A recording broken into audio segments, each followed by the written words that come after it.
Hello friends, తుఫాన్ ఎలా ఏర్పడుతుందో తెలుసా? అల్పపీడనం వాయుగుండం ఎలా ఏర్పడుతుందో ఈ వీడియోలో మనం తెలుసుకుందాం.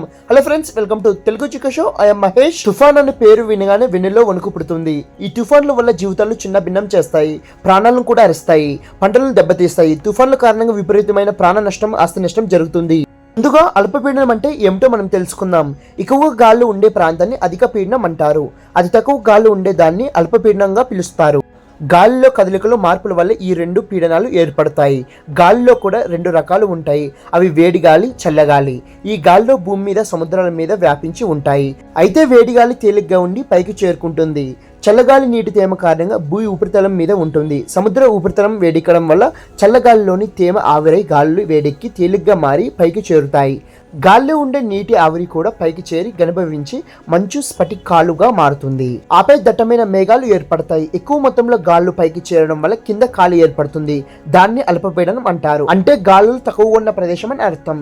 ఈ క్రమంలో చుట్టూ ఉన్న గాళ్ళు అల్పపీడనం వైపు వీస్తాయి. ఆ వీచే గాలితో పాటు మేఘాలు కూడా పైనుంచి చల్లబడి వర్షాలుగా కురుస్తాయి. ఆ గాలులు మొత్తం ఇంకా ఎక్కువగా ఉంటే అల్పపీడనం ఉన్న చోట గాలులన్నీ కలిసి ఒక వలయాకారంలో తిరుగుతూ ఉంటాయి.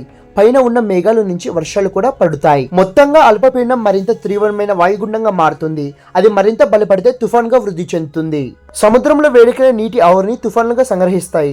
సముద్రంలో ఏర్పడే సుడుల వల్ల చల్లబడి దట్టమైన మేఘాలుగా ఏర్పడి తుఫాన్తో కలిసి ట్రావెల్ చేస్తాయి. సముద్రంలో సుడుల రూపంలో ఉండే తుఫాన్ భూ వాతావరణంలోకి ఎంటర్ అవడాన్ని తీరాన్ని తాకడం అని అంటారు. తుఫాన్ భూ ఉపరితలాన్ని తాకగానే సుడుల రూపంలో ఉన్న మేఘాలు విచ్ఛిన్నమై భారీ వర్షాలు కురుస్తాయి. అయితే సుడులకు కారణమైన గాళ్ళు తీరం పైకి గంటకు 60 నుంచి 250 కిలోమీటర్ల కంటే వేగంగా ప్రయాణించగలవు. అర్థమై ఉంటుంది అని నేను అనుకుంటున్నాను ఫ్రెండ్స్. తుఫాన్ ఎలా ఏర్పడుతుందో, అల్పపీడనం అంటే ఏమిటి, వాయుగుండం అంటే ఏమిటి, తీరం తాకడం అంటే ఏమిటో తెలుసుకున్నారని అనుకుంటున్నాను. ఇలాంటి వీడియోల కోసం సబ్స్క్రైబ్ చేసి కామెంట్ చేయండి, లైక్, షేర్.